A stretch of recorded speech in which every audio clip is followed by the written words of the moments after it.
Again here, Israel took aim and fired inside Iran, and President Biden has told both countries don't. His foreign policy is toothless, as we know, and no one is listening.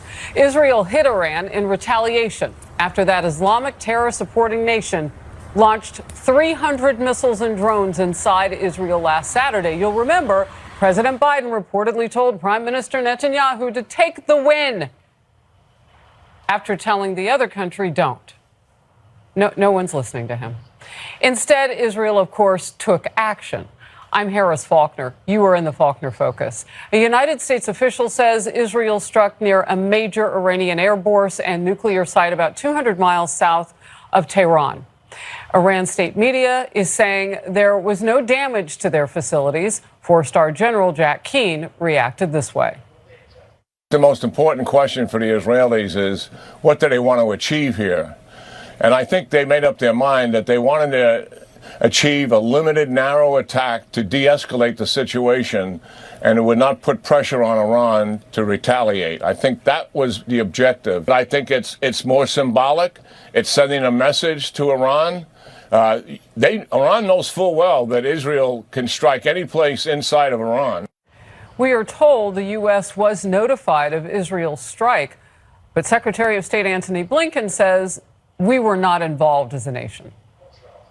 Saw Israel on the receiving end of an unprecedented attack, but our focus has been on, of course, making sure that Israel can effectively defend itself, but also de-escalating tensions, avoiding conflict, and that remains our focus.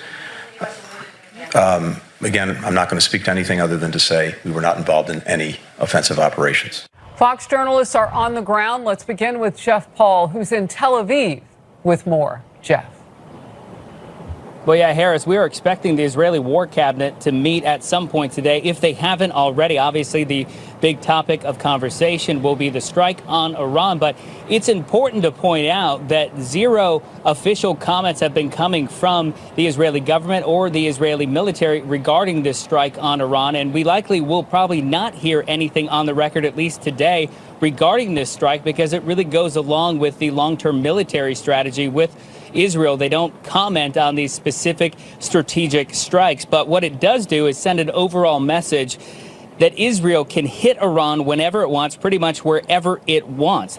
Now, this was considered a very specific and targeted strike. It was focused on the central region of Isfahan. It's roughly 200 miles away from the capital city of Tehran and also near the Natanz nuclear facility. Now, the site wasn't hit, but the strike appeared to target a nearby airbase. Now, Iranian state media so far has mostly downplayed this strike. They've reported that the explosions that were heard were the Iranian air defense systems responding to 3 drones, but they have not mentioned a source of the attack. An Iranian official has also reportedly told Reuters it has no plans to strike back immediately. But listen to what Iran's foreign minister had to say when he was asked about Israel during an interview just hours before the Israeli strike. What will our maximum response be? I can only say that it will be carried out at a maximum level, and it will be regretful for them. The details have been planned by the armed forces of my country. Now, as far as life here in Israel, specifically where we're at here in Tel Aviv, life seems to be getting back to normal. There's people out on the beach. They're exercising. They're doing their last-minute shopping before Shabbat, and especially right before the Passover holiday that starts on Monday. In terms of warnings, the only thing we're really hearing is from the U.S. Embassy in Jerusalem that's warning its employees as well as Americans in some of these major cities in Israel to maybe not travel outside of those areas until they can assess the situation. Harris? All right, Jeff Paul reporting. Thank you very much. And we have this breaking news right now. The House currently is taking a test vote for debate on a series of foreign aid bills. Now, remember, they were all lumped together, and then Speaker Mike Johnson began taking things apart with the dedicated hope of getting separate aid for Israel quickly. Because, you know, Ukraine is part of this, Indo-Pacific is part of this. So he splits it up, and now they are doing a test vote on whether the debate can start on those bills. And it looks like that they have the votes for that movement, that process to go forward. So let's get right now to Chad Pergram, who's on the Hill. So this is important in the U.S. House. Chad, and I would imagine that this is also a day filled of angst for Speaker Mike Johnson, because this could trigger something else. Yeah, you know, he said just a bit ago here, Harris, that he's not too worried about his job. And we'll play that soundbite here in just a couple of moments. But let me walk you through this roll call vote right now. What's so unique about this? You have to have this vote first, this test vote, in order to bring the actual foreign aid package to the floor. If this were to fail, gig would be up. They couldn't put the bill on the floor. The reason this is a big deal here, if you look at the scoreboard here, is that you have 164 Democratic yays. I don't ever recall in all my years covering Congress any instances of the minority party voting yes on a test vote to put a bill on the floor, let alone such a staggering number, let alone more votes than the majority party. And that's been the criticism of some Republicans at Mike Johnson, that he's using Democrats to put these bills on the floor. I mean, that's a remarkable vote if you look at it. This is going to pass in a few minutes.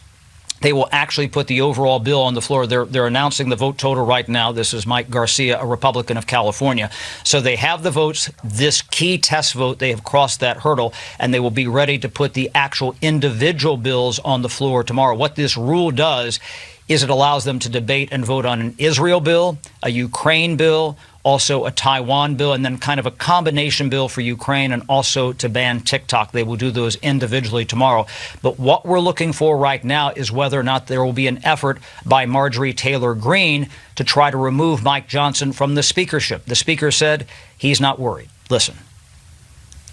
Are you concerned about losing your speakership? No, I'm not concerned about it. Are you worried about your job?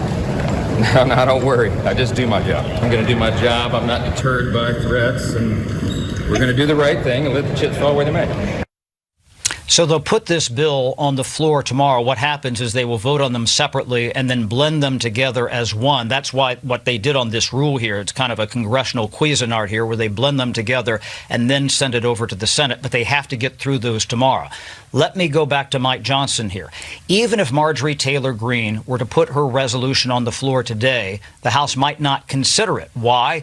Such resolutions to remove the speaker are privileged, which means you have to consider it immediately or within 2 days. So if you're Mike Johnson, you might say, wait a minute, let's at least get this Ukraine and Israel and Taiwan money through. And then if Marjorie Taylor Greene still wants to come at me, have at it. We have passed it. Keep in mind, this is what happened with Kevin McCarthy last fall.